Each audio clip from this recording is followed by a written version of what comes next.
नमस्ते। हमेशा खुश रहो बिटियाओं। Myself doctor S Bundela, professor, faculty of education and methodology, programme BA B.Ed 5th same,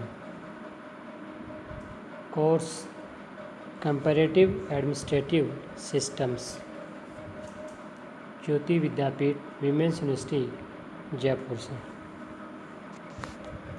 students, today our lesson is causes of the evaluation of comparative public administration.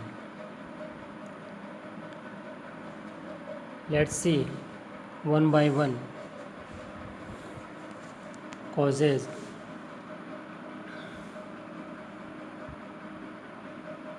Reasons for the rise of comparative public administration. Reasons for the rise of comparative public administration is: first, revisionist movement in comparative politics due to classification with traditional approach. Second,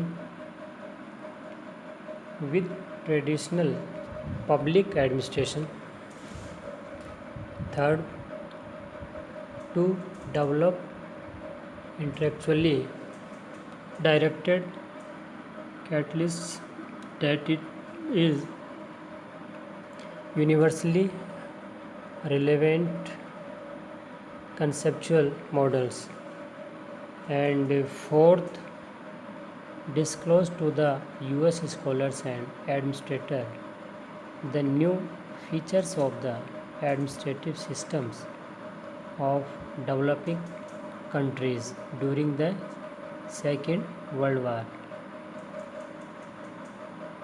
Fifth is the emergence of newly independent countries of the Third World which were trying to achieve rapid socio-economic development, creating opportunities for scientific inquiry.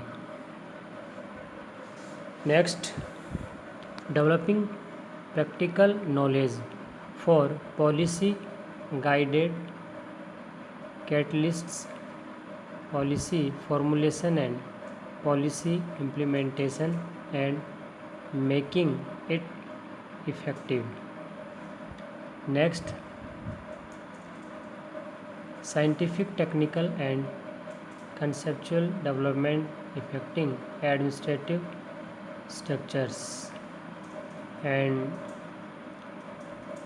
other point is to extend American foreign aid programs, political and economic, to newly emerging developing countries.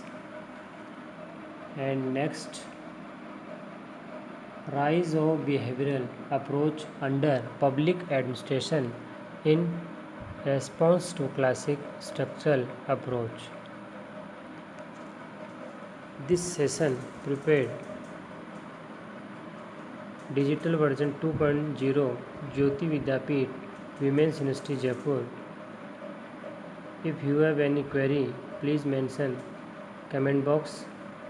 I will sort it. Let's in Hindi medium students. देखिए बच्चों, आज का जो session है वह है तुलनात्मक लोक प्रशासन के अध्ययन के कारण।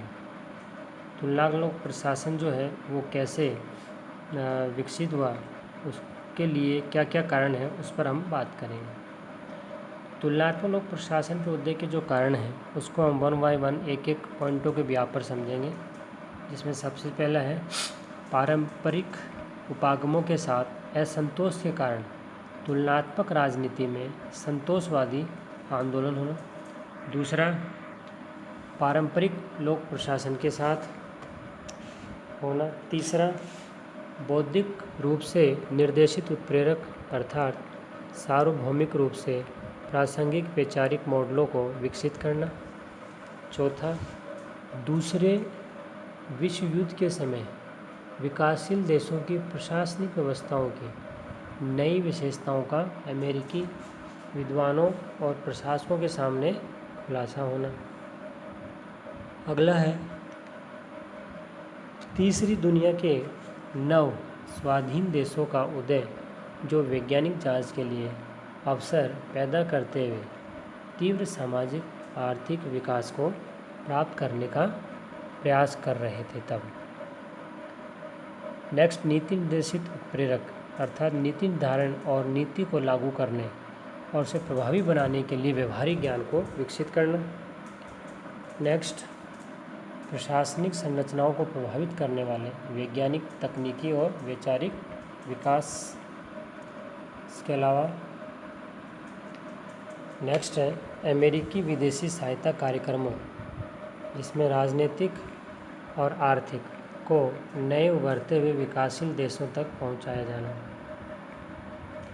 और अंतिम है शास्त्रीय संरचनात्मक या क्लासिकीय संरचनात्मक उपागम की प्रतिक्रिया में लोक प्रशासन के अंतर्गत व्यवहार संबंधी उपागम का उदय होना। तो ये वो कारण थे जिसके कारण जो लोक प्रशासन, तुलनात्मक लोक प्रशासन जो है उसका उदय हुआ। ये डिजिटल वर्जन 2.0 ज्योति विद्यापीठ महिला विश्वविद्यालय द्वारा सेशन तैयार किया गया है। मैं ये आशा करता हूँ कि आप मेरे डिजिटल सेशन से खुश हुए होंगे। अगर आपकी कोई क्वेरी है तो कमेंट बॉक्स में ज़रूर लिखें, मैं इसे हल करने की कोशिश करूँगा। धन्यवाद। आगे का जो सेशन है हम अगले वीडियो में देखेंगे, और इससे पहले के जो भी हमारे सेशन हुए हैं उनको आप अच्छे से देखिए, समझिए, और कहीं कोई दिक्कत है तो मुझसे पूछें। धन्यवाद बच्चों, आज के लिए इतना ही।